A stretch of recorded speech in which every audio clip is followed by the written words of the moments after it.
Giappone, paese insulare situato al largo della costa orientale dell'Asia, consiste in una grande serie di isole che si estendono per circa 2400 km attraverso l'Oceano Pacifico.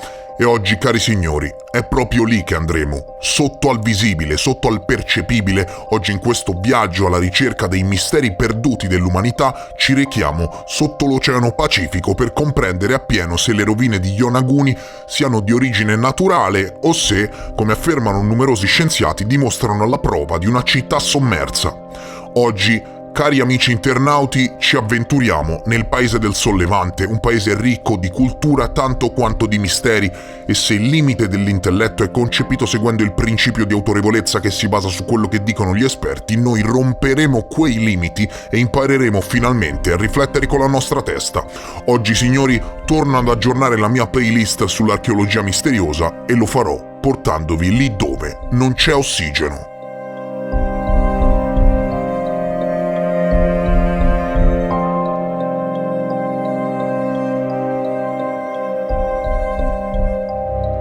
La misteriosa struttura rocciosa sottomarina Yonaguni è stata scoperta a metà degli anni '80 vicino all'omonima isola in Giappone.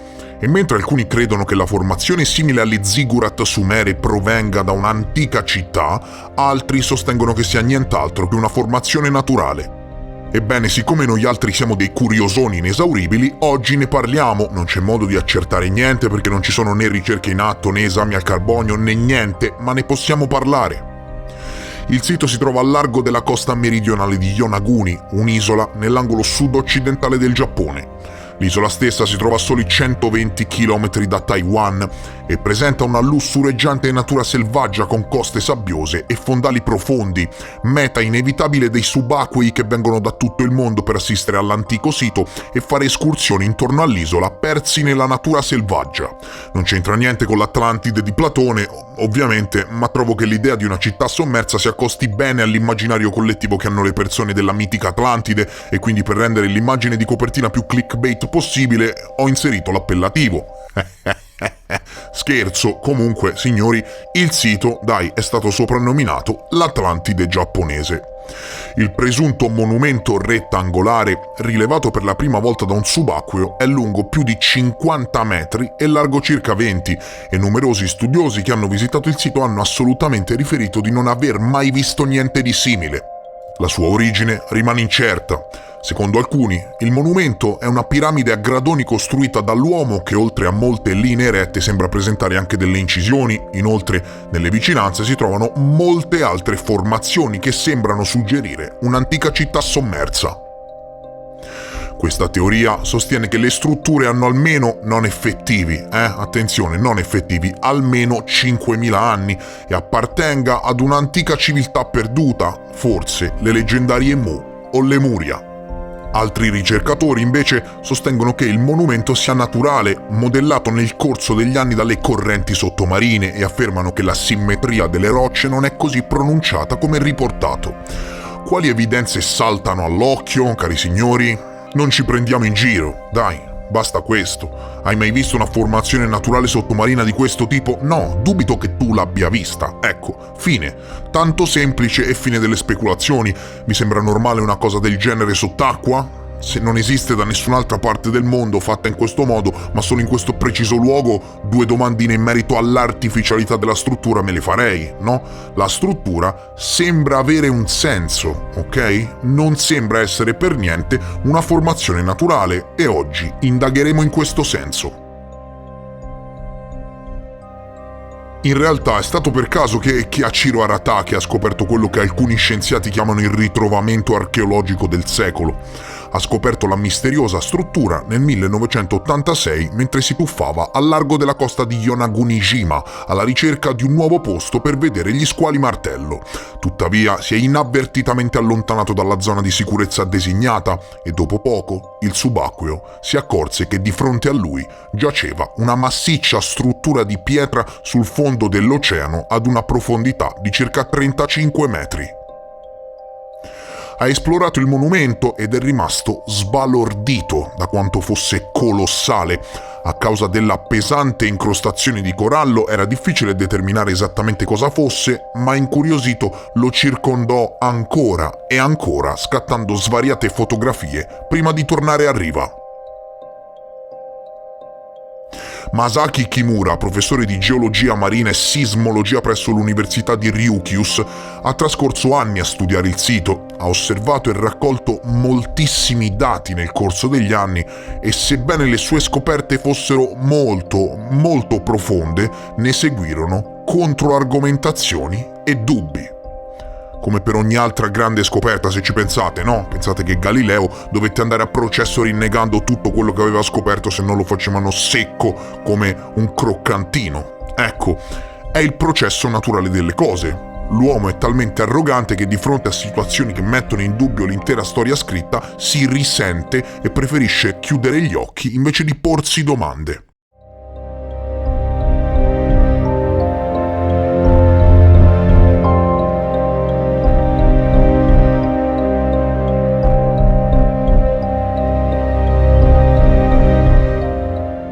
Fino ad oggi, molti subacquei hanno visitato il sito per trarre le proprie conclusioni. Una città sottomarina che un tempo ospitava un'antica civiltà perduta o una formazione rocciosa plasmata dalla natura? Probabilmente la risposta è una città sottomarina, ma la risposta, senza ombra di dubbio, deve ancora essere confermata. Il maggiore esperto mondiale di Yonaguni è il professor Masaki Kimura, che ha trascorso oltre 15 anni a studiare il sito. E indovinate? Chissà come mai è convinto che la struttura sia stata creata dall'uomo, suggerendo che un tempo gli antichi vivevano esattamente nel punto in cui si trovava la struttura stessa. Si dice che sia la prova del continente perduto di Mu, da tempo sommerso a seguito di un violento uragano. Durante le sue numerose immersioni nel sito, Kimura ha raccolto prove sostanziali che l'uomo, non la natura, ma l'uomo ha costruito l'antica struttura. Ha notato diverse caratteristiche artificiali specifiche che hanno supportato la sua teoria. Queste caratteristiche includono segni di strumenti, un muro di contenimento, una strada molto suggestiva, canali di drenaggio, cancelli, scale e 2 monumenti scolpiti a forma di tartaruga. E se te lo stai chiedendo, no, non si tratta di pareidolia, ma di studi portati avanti da un professore di geologia marina. Kimura ha anche trovato i resti di strumenti in pietra poco lontani dal sito e un enorme rilievo scolpito con degli animali.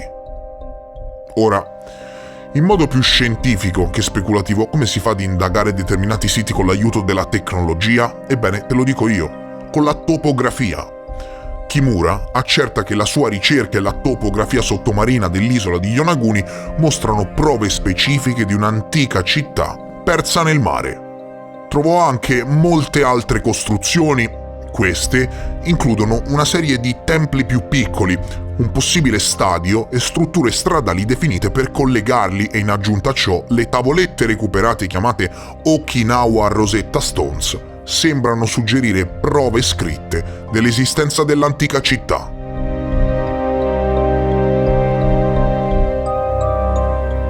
Le prove di Kimura inizialmente lo portarono a concludere che la città aveva più di 10.000 anni e quindi, al pari di moltissimi altri siti che ho personalmente indagato ed esposto all'interno della mia playlist, torniamo sempre lì, ad una civiltà pre-glaciazione, apparentemente più evoluta del dovuto, che ha abitato il pianeta Terra condividendo le medesime tradizioni culturali e mistiche.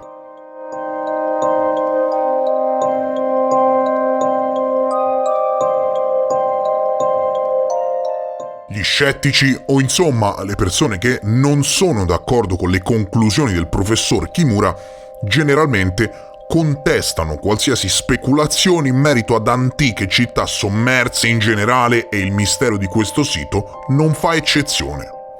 Ma proprio di parte, no? A prescindere. Ecco, alcuni affermano che i bordi dritti del monumento derivano dalla stratigrafia naturale delle arenarie. Queste spesso sembrano una linea retta, abbastanza dritta da essere creata dall'uomo, apparentemente.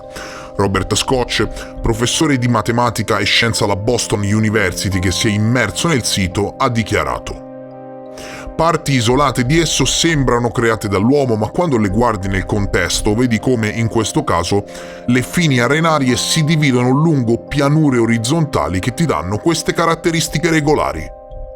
In altre parole, le linee rette della struttura secondo alcuni potrebbero indicare il naturale processo di erosione della Terra. Scotch però non è così scettico, diciamo che non è negazionista e aggiunge che l'isola presenterebbe diverse tombe di età incerta ma chiaramente antiche che sono simili al monumento di Yonaguni. Le tombe suggerirebbero che le persone avrebbero potuto imitare il disegno naturale o addirittura modificare una struttura naturale con degli strumenti per farla sembrare una struttura interamente costruita da loro. Tuttavia, ciò non significa che ci sia una città sepolta sott'acqua, ma ha suggerito che potrebbe anche trattarsi di una cava dalla quale estraevano la roccia. Altre teorie ipotizzano che la formazione fosse una base per un edificio distrutto o addirittura una città-tempio, come ha affermato il professor Scotch. Forse la scelta tra naturale e artificiale non è semplicemente l'una o l'altra, è possibile che l'una non escluda l'altra. Per quanto riguarda la sua età, la stima originale di Kimura di 10.000 anni ha suscitato, come è ovvio che sia, molti dubbi, semplicemente a causa della sua improbabilità. Sai, non potendo compiere esami a radiocarbonio è difficile stimarne l'età. Alcuni sostengono che sia altamente improbabile che un popolo così antico abbia avuto i mezzi per costruire una tale struttura, ma lo dicevano anche di Göbekli Tepe. Non ci scordiamo che siamo rimasti sorpresi molte, innumerevoli volte. E quindi dire che la progettazione e la costruzione sarebbero troppo complesse e impegnative per essere realizzate da qualsiasi civiltà antica risulta essere una falsità assoluta che la mia playlist sull'archeologia misteriosa smentisce in modo veramente abominevole. Ricordiamoci che la città di Çatalhöyük presenta abitazioni moderne e sono invece risalenti all'8000 a.C. e ospitava migliaia di persone, mentre il restante 95% della popolazione mondiale viveva ancora nelle grotte. Ok? Quindi è evidente che ci sono delle falle enormi nella storia che conosciamo, dunque dire è impossibile che una civiltà dell'8000 a.C. riesca a costruire Yonaguni è impossibile sì, ma finché non colleghi i puntini e non concepisci una civiltà pre-glaciazione più evoluta del previsto, a quel punto concepire Yonaguni diventa un gioco da ragazzi. La struttura sottomarina in Giappone ha catturato l'interesse di molti studiosi nel corso degli anni, tuttavia non è ancora ufficialmente considerata dalla comunità scientifica come un importante punto di riferimento culturale. Purtroppo i dubbi e le teorie contrastanti che circondano le sue origini sono sufficienti per non meritare alcuno sforzo di conservazione da parte del governo. Pensate che non esiste attualmente nessun progetto di salvaguardia del sito e di conseguenza non si incentivano né finanziano ulteriori ricerche. Questo cosa comporta?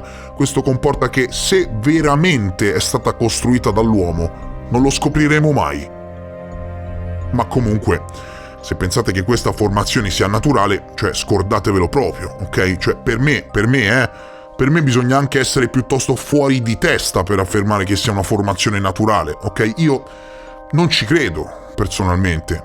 Ci saranno tutte le controargomentazioni del caso, ma poi ognuno, no, si fa la propria idea e per quanto mi riguarda, che sia stata una cava per estrarre roccia, che sia stata una cittadella o il tentativo di realizzarne una, che sia a tutti gli effetti una piramide a gradoni simile alle ziggurat dei Sumeri, che sia stata scolpita dall'uomo per renderla artificiale, cioè per quanto mi riguarda è davvero impossibile che si tratti di una formazione naturale. Tralasciando i gradoni di arena-aria e quello che vuoi, la possibile stratificazione nel corso del tempo, eccetera, dal mio punto di vista, per quanto riguarda quelli che sembrano veri e propri monumenti nel sito, si parla assolutamente di qualcuno che ci ha messo le mani, ma mettila un po' come vuoi, no? Magari hanno messo le mani e scolpito una formazione già esistente, come dice il professor Scotch, assolutamente non lo metto in dubbio, non lo sappiamo, come uno scultore che si mette a scolpire dei terrazzamenti su di un blocco enorme di roccia già esistente, assolutamente chi lo mette in dubbio, ma è inevitabile che alcune parti della struttura siano artificiali. o insomma siano state modificate. Questo per esempio è un modello della struttura e si possono osservare veri e propri terrazzamenti. Per quanto ci riguarda, la struttura stessa può essere talmente antica che il mare ha avuto tutto il tempo di questo mondo per smussare l'architettura del sito, ma comunque è innegabile che ritrovarsi di fronte ad una roba del genere a 40 metri sott'acqua lascia piuttosto interdetti. Cioè, vienimi a dire che questa è una struttura naturale e se vuoi ne parliamo, ok? Questa sembra a tutti gli effetti una pinna di una tartaruga e non è isolata, cioè, capiamoci bene, fa parte di una struttura più grande, rialzata e perfettamente livellata. Dai, te mi vuoi dire che questa stradina qui, alla fine della quale ci sono, ma guardate che caso, dei gradini che ti portano al terrazzamento superiore sia naturale? Ma guardate che caso, no? Cioè proprio lì sono sorti naturalmente dei gradini? Ma la stratificazione, ma dai, andiamo, ma guarda, come fai a dire che è naturale? Addirittura sono stati esplorati dei veri e propri solchi che sembrano scavati. Andiamo, questo è naturale? Cosa ci ha zuccato? Megatron e la scheggiata? È stata assolutamente scavata questa parte. E se la struttura Yonaguni avesse ispirato l'idea romanzata di determinate città perdute? Affascinante, no? Ma anche se fosse, non è una novità, ok? Non è un'anomalia. Ecco, non mi veniva la parola. Quanti reperti sommersi sono stati trovati nel corso degli anni? Ricordo la baia sommersa in Campania. Cioè, non è che è un'anomalia unica che chissà a cosa dobbiamo pensare. Perché è così impossibile secondo alcuni? In fin dei conti, nel corso delle ere il territorio cambia, gli uragani spazzano via intere civiltà che si trovano costrette ad abbandonare intere cittadelle, il livello del mare sale, terremoti e inondazioni sommergono interi continenti, cioè cosa c'è che non ti torna su Yonaguni? Forse è troppo scomodo ammettere una rivoluzione storica del genere? E siamo alle solite. Cosa ne pensi? Che idea ti sei fatto? E cosa comporta una roba del genere sommersa in Giappone così antica? Chi l'ha costruita? Perché? Che scopo aveva? Chi pregavano? Cosa mi rappresenta? Dove sono finite le prove di tale civiltà? E c'è forse bisogno di concepire un'altra storia per tappare i buchi che ci sono all'interno dei nostri libri di storia attuali? In definitiva, Yonaguni, struttura artificiale o struttura naturale? Facciamo un sondaggio, lascia un commento e fammelo sapere. Vediamo che idea vi siete fatti. Spostati nella sezione commenti e lascia un tuo pensiero. Per oggi, cari signori, è tutto. Io spero che questo video vi sia piaciuto. Mi è stato richiesto moltissime volte un video su questa struttura e spero di aver accontentato i più ostinati. Mi raccomando, aiutate il mio lavoro con un like e se pensi che sono riuscito ad intrattenerti, iscriviti al canale. Io vi ringrazio per essere stati con me, vi mando un enorme abbraccio e noi ci vediamo presto, molto presto, nel prossimo episodio. Adieu!